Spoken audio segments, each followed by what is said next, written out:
प्रदोष व्रत करने वाले को भोजन नहीं करना चाहिए, ध्यान दीजिएगा। फलाहार करो, उसमें भी नमक का सेवन मत करो। प्रदोष व्रत में नमक का सेवन वर्जित होता है। कारण, क्या कारण होता है? उसका एक कारण माना गया है, नमक की वर्जितता। जिस समय पर एक नगर में एक ब्राह्मणी रहती थी, बहुत भाव से सुनिएगा, प्रदोष व्रत नमक को त्यागने का भाव। प्रदोष व्रत की किताब में भी मिल जाएगा आपको, आप पढ़ेंगे तो सुना होगा आपने। एक ब्राह्मणी रहती थी एक नगर में, उसका पति नहीं था, छोटा सा बालक एक साथ में रहता, छोटा सा बालक। अब ब्राह्मण के घर की धर्म पत्नी है, ब्राह्मण कर्मकांड करने वाला, पूजन करने वाला, पाठ करने वाला, अनुष्ठान करने वाला, पूजन करने वाला, मंत्र जाप करने वाला, भगवत भक्ति में डूबने वाला। ब्राह्मण तो चले गया, ब्राह्मणी बच्चे के साथ रह रही है।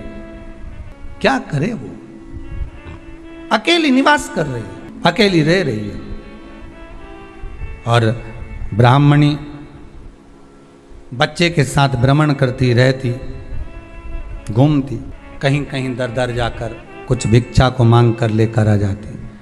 और भिक्षा लाने के बाद में उस भिक्षा को जब लेकर आती तो अपने बच्चे को भी खिलाती और स्वयं भी उसका पान करती। एक दिन ब्राह्मणी भ्रमण करते करते प्रदोष काल के समय पर शिव मंदिर में प्रवेश करी। प्रदोष काल के समय पर, और शंकर मंदिर में जब प्रवेश करा, प्रदोष काल किसको कहते हैं? सूर्य अस्त हो रहा हो, रात्रि प्रवेश कर रही हो, दोनों का जब मिलन हो रहा हो वो प्रदोष काल कहलाता है। दोनों का जब मिलन हो रहा, सूर्यास्त हो रहा हो, रात्रि अपना चरण बढ़ाने के लिए आगे बढ़ रही हो, और दोनों का जब मिलन हो रहा है वो प्रदोष काल है, वो प्रदोष का समय है। ब्राह्मणी मंदिर में प्रवेश कर रही। जब ब्राह्मणी मंदिर में प्रवेश करी, मंदिर के अंदर पहुंची, प्रदोष काल का समय था, प्रदोष का समय चल रहा था। और प्रदोष काल के उस समय में, प्रदोष काल के उस समय में जब ब्राह्मणी ने देखा कि कोई भगवान की भक्ति में लगा हुआ है, भगवान के रस तत्व में डूबा हुआ है। आज ब्राह्मणी के पास में कुछ पदार्थ नहीं है, अपने बच्चे का पेट भरने के लिए कोई सामग्री नहीं है, और कुछ आस लेके वो प्रवेश करी है, कुछ आस लेकर वो अंदर प्रवेश कर जाती है।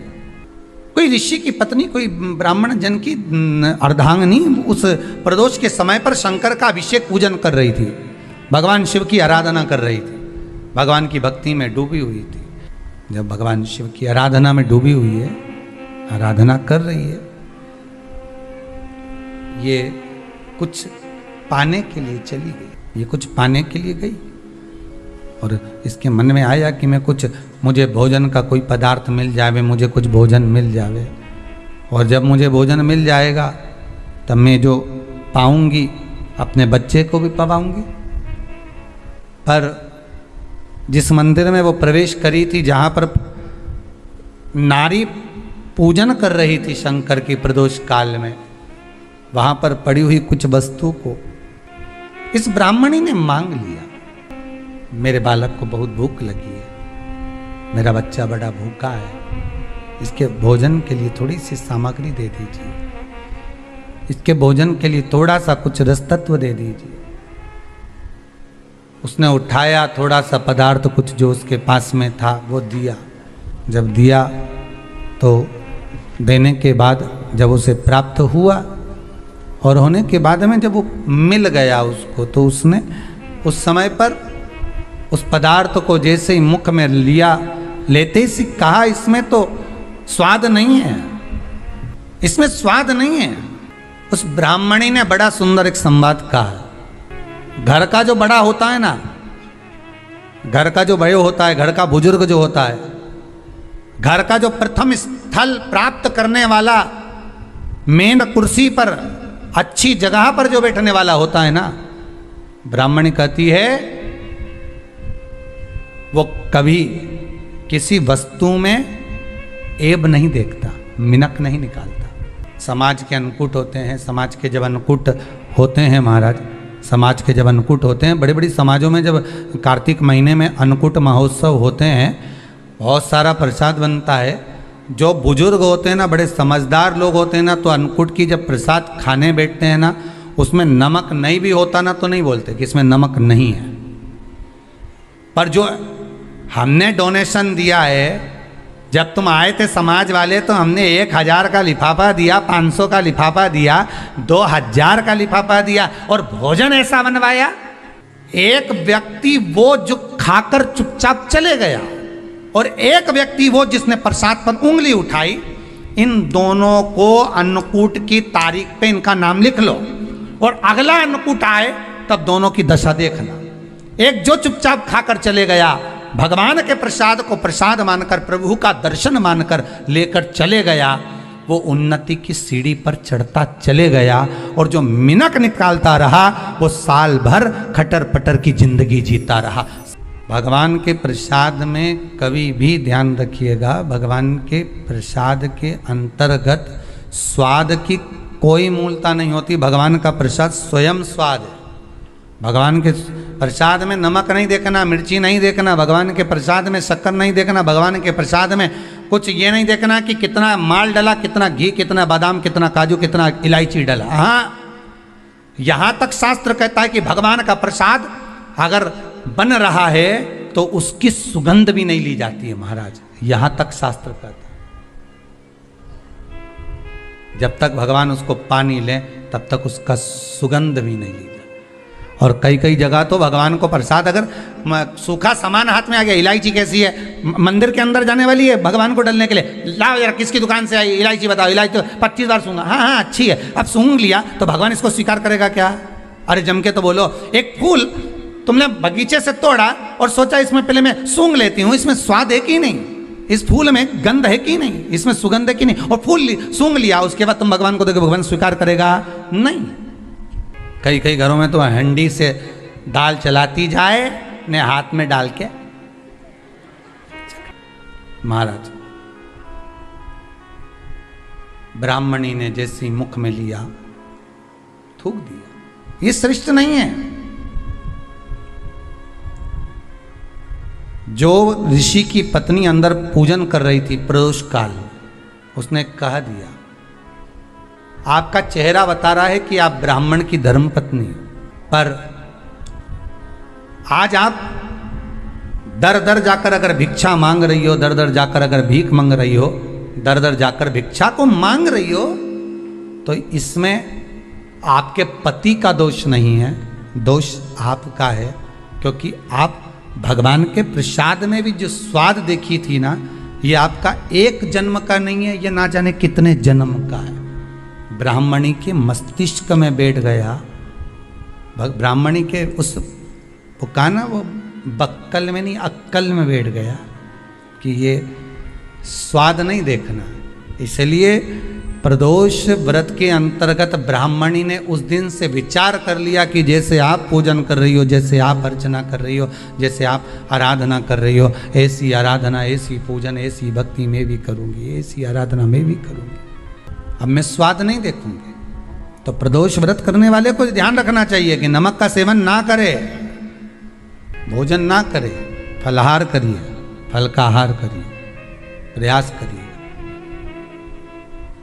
और यदि आपने व्रत का ले लिया भोजन का कि हम तो एक टाइम फलाहार करेंगे, एक टाइम भोजन करेंगे, ऐसा भी कई लोग प्रदोष ले लेते हैं, तो वो बात आपकी है, आप तक रखो, ठीक है, अपने मन तक, ठीक है। बाबा आपकी मनोकामना पूर्ण करे, वो भी भाव रखो। अरे भगवान को धन्यवाद दो कभी कभी कि तूने अच्छे घर में पैदा किया, अच्छा परिवार दिया, अच्छा पति दिया, अच्छी पत्नी दी, अच्छे बच्चे दिए, अच्छा कुटुंब दिया, घर दिया, दुकान दी, जमीन जायदाद दी, शरीर अच्छा दिया, हाथ पैर आँख नाक मुंह सब बढ़िया दिया, एक के भी निपटा के नहीं भेजा तूने।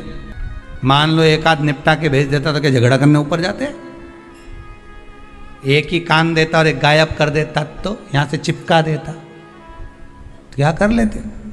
हाथ एक देता और एक गायब कर देता। तो क्या झगड़ा करने जाते हैं ऊपर कि मुझे ऐसा शरीर दिया? नहीं, भगवान को धन्यवाद देना कि मुझे अच्छे घर में पैदा करा, कटोरा लेके वहाँ चौराहे पे नहीं बिठाया। तूने अच्छा घर दिया, 2 समय की रोटी दे रहा है, खूब जोरदार शरीर दिया, भजन करने का मुहूर्त दिया, और बचा कुचा था तो ये सियोर वाला महाराज दे दिया, कथा सुनाने वाला।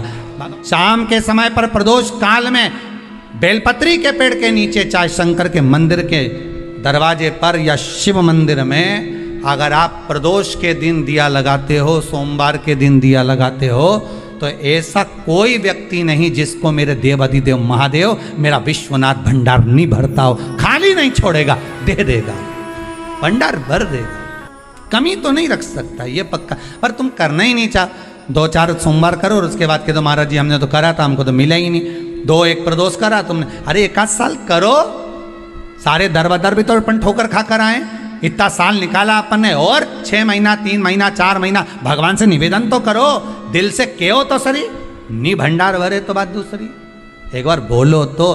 पर जगत के लोगों के सामने जाकर मत कहना, कहना तो देव अधिदेव महादेव से कहना।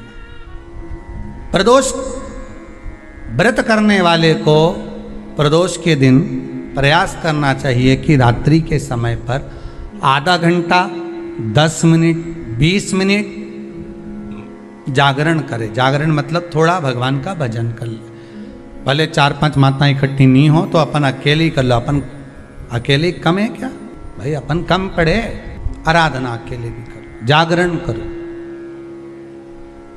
जब आपकी 11 प्रदोष हो जाए, 26 प्रदोष हो जाए, तब उद्यापन करो। उद्यापन 2 ब्राह्मणों को जोड़े से बुलाओ, ब्राह्मणों को जोड़े से बुलाकर उनके चरणों की पूजन कर कर, आराधना कर कर, सुंदर मंडप तैयार कर कर भगवान का, उसमें सुंदर रंगोली डालकर, मंडल बनवाकर पूजन करो शंकर भगवान की प्रदोष का।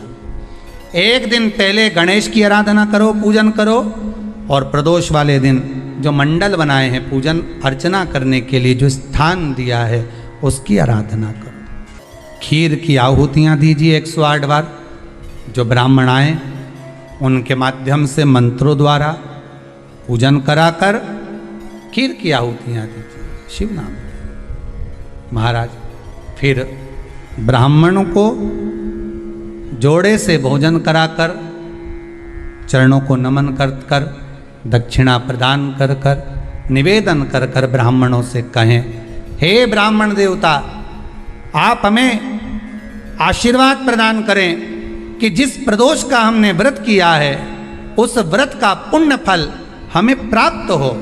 ऐसा ब्राह्मण चरण को नमन कर कर, प्रणाम कर कर, उनसे अपने मस्तक पर अक्षत छुड़वाएं। फिर नमन कर कर, भोजन कराकर विदा करें। शाम को भगवान का जागरण करें। ऐसे प्रदोष व्रत का उद्यापन कर अपने जीवन को सार्थक बनाएं। ऐसा सुंदर प्रदोष व्रत का व्याख्यान वर्णन स्कंद पुराण में करा गया। वही स्कंद पुराण का प्रदोष व्रत का वर्णन आपको शिव महापुराण के इस सुंदर संवाद में किया गया। एक दिन शाम का समय, प्रदोष का दिन, प्रदोष काल, भगवान देव अधिदेव महादेव माँ जगतजननी पार्वती जी के साथ में भ्रमण करते। देखिए, अगर प्रदोष का व्रत नहीं कर सकते, प्रदोष के दिन आप व्रत नहीं कर सकते, मान लो आपसे भूखा नहीं रहा जाए, प्रदोष का व्रत नहीं कर सकते, प्रदोष के दिन आप भूखे नहीं रह सकते, मंदिर भी नहीं जा सकते, दिया भी नहीं लगा सकते, तो शिव महापुराण की कथा कहती है कि प्रदोष के दिन, प्रदोष काल में अपने ही दरवाजे के पास देवाधिदेव महादेव का स्मरण कर कर लक्ष्मी की वृद्धि के, कार्य सिद्धि के, संपदा को प्राप्त करने के लिए आप अपने ही दरवाजे के पास में एक दीप लगा सकते हैं। कौन से दिन? प्रदोष। प्रयास करना, जब जब जिस महीने में जो प्रदोष पड़ा करे, जब प्रदोष पड़े, बन सके 1 बेलपत्र, बन सके 5 बेलपत्र, शमी पत्र, हरे मूंग, हरा मूंग, बेलपत्र, एक कलश के अंदर थोड़ा सा पानी लेकर 1 बेलपत्र, हरा मूंग, शमी पत्र डालकर और उसमें थोड़ा सा गुड़ डालकर भगवान शिव का स्मरण कर कर प्रदोष काल में मान लो कोई काम आपका बहुत जरूरी है, बहुत दिनों से अब थक गए हैं, नहीं हो रहा, कर्जा बढ़ रहा है, धन नहीं आ रहा, व्यापार नहीं चढ़ रहा, या कोई समस्या बहुत प्रबल है, कोई एग्जाम में बैठ रहे हो नहीं हो रहा, परीक्षा भी दे दी है, रिजल्ट आने ही वाला है, तो भी प्रदोष काल में प्रदोष के समय वो जल, मूंग, समीपत्र और बेलपत्र और गुड़ का शंकर के शिवलिंग को समर्पित करना प्रारंभ कर दो। 2 या 3 प्रदोष करोगे, बाबा आपकी मनोकामना शीघ्र पूर्ण कर देगा।